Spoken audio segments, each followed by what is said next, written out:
ចឹងទៅគីងកង់អោនគោរពចាស់ទុំអោនគោរពចាស់ទុំបែកចឹងទៅនេះមុខបែបបាក់សមោមុខនិយាយនឹងកាសបោ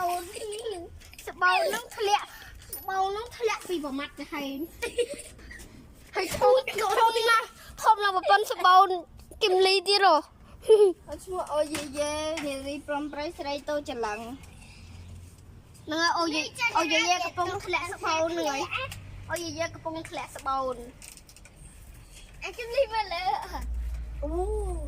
ប៉ាថ្មីភាសាគឹមលីគេឆាប់ថ្មីទៅតាមើលថ្មីវាមកញីថ្មីប៉ាចាំមើលបើចេះឲ្យមើលដូចឈ្មោះអលីញីថ្មីអលីញីកាមេរ៉ាមើលអលីអាមែនចាញីថ្មីអាគឹមលីថ្មីដាក់ឲ្យកាមេរ៉ាមើលមកចេះដូចគីងកង់ឈ្មោះដូចអត់តែគីងកង់នឹងវាទៅប៉ែតទៅឲ្យគីងកង់នឹងធ្លាក់ស្បោនពីឲ្យធ្លាក់ប្រមាត់អីបានវាស្គមមើលនឹងថៃវាធ្វើហ្នឹងឯងឆ្លាតធ្លាក់